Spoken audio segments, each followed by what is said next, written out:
Hello दोस्तों, नमस्कार। आपका हमारे चैनल में बहुत बहुत स्वागत है।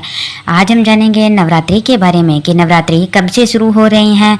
नवरात्रि के 9 दिनों में माँ के 9 रूपों की पूजा अर्चना की जाती है। माँ को प्रसन्न करने के लिए भगत व्रत भी रखते हैं।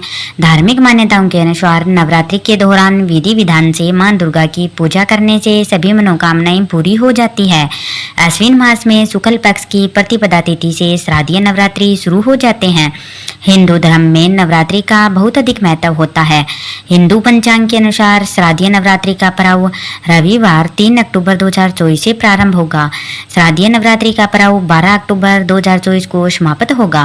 पहला दिन 3 अक्टूबर को मां शैलपुत्री की पूजा की जाएगी और दूसरे दिन 4 अक्टूबर को मां ब्रह्मचारिणी की पूजा की जाएगी। तीसरे दिन 5 अक्टूबर को मां चंद्रघटा की पूजा की जाएगी।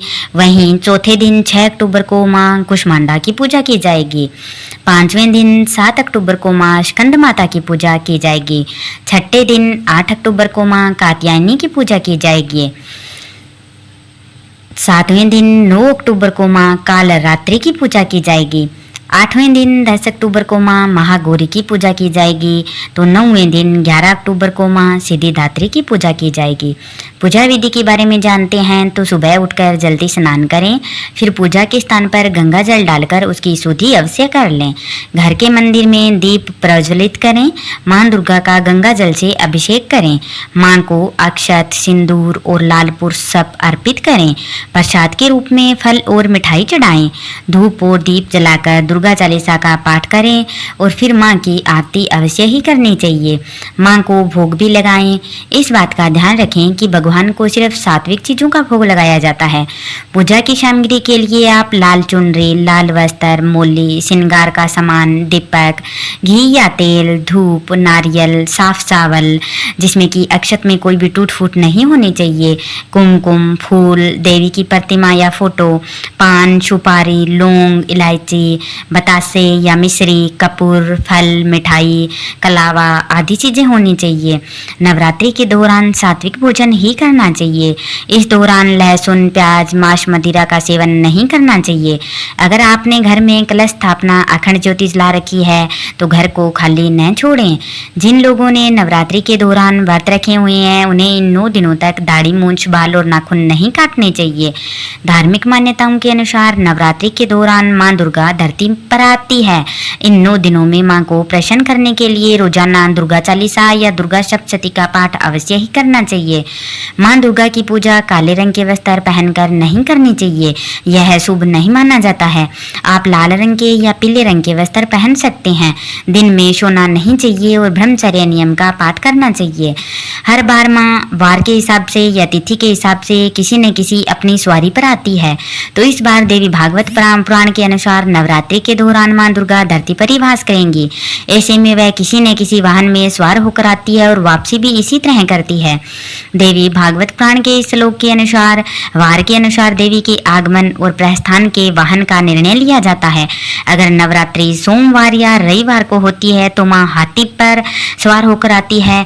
वहीं मंगलवार या शनिवार को मां का आगमन होता है तो घोड़े पर सवार होकर के आती है और शुक्रवार को मां डोली पर और गुरुवार को भी डोली में सवार होकर आती है। इसके साथ ही बुधवार के दिन तो नौका में सवार होकर के आती हैं।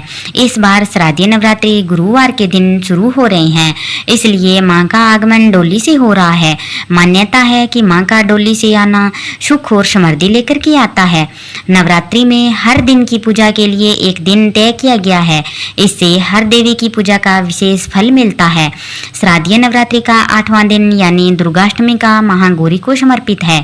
अत्यंत गौर रूप होने के कारण माता के इस स्वरूप का नाम महागौरी पड़ा था। शिवजी को पाने के लिए देवी ने कठोर तप भी किया था। इससे उनका शरीर काला पड़ गया था।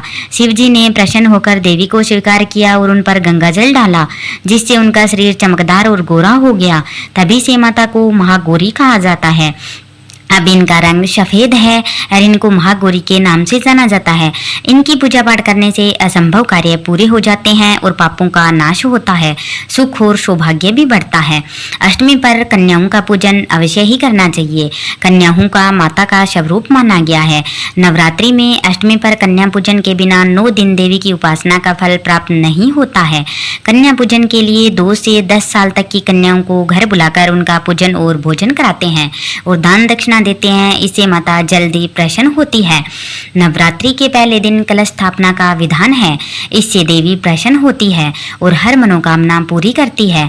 धार्मिक मान्यता के अनुसार कलश को ब्रह्मा, विष्णु, महेश और मातृगण का निवास बताया गया है। इसकी स्थापना करने से जातक को शुभ परिणामों की प्राप्ति होती है।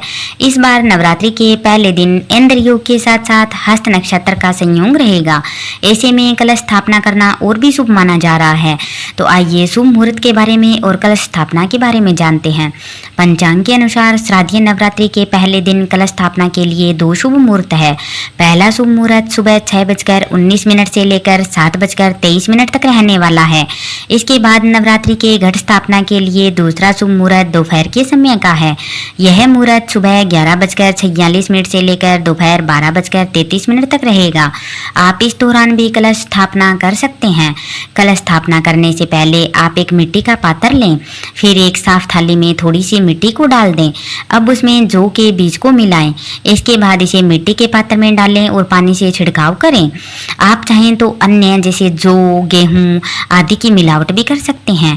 अब आप एक तांबे के लोटे पर रोली से स्वास्तिक का चिन्ह बनाएं, फिर उसके ऊपरी भाग में मूली बांध लें।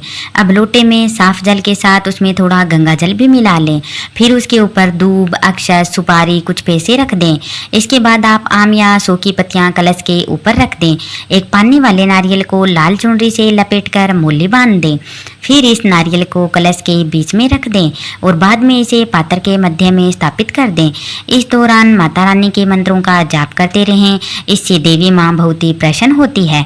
कुछ लोग तांबे का कलश स्थापित करते हैं, वहीं कुछ लोग मिट्टी का भी कलश स्थापित करते हैं। आप अपनी श्रद्धा अनुसार जो भी उचित लगे वो कर सकते हैं। दोनों ही शुभकारी और फलदायी होते हैं। इस प्रकार नवरात्रों से संबंधित जितनी भी जानकारियाँ थी हमने आप तक पहुँचाने की पूरी कोशिश की है। अगर आपको यह जानकारी अच्छी लगी हो तो प्लीज हमारे चैनल को लाइक करें और सब्सक्राइब अवश्य ही करिएगा। अगर आपको कोई जानकारी और पूछनी हो या फिर कोई अन्य जानकारी चाहिए हो तो प्लीज आप कमेंट बॉक्स में कमेंट जरूर करिएगा। बहुत बहुत धन्यवाद।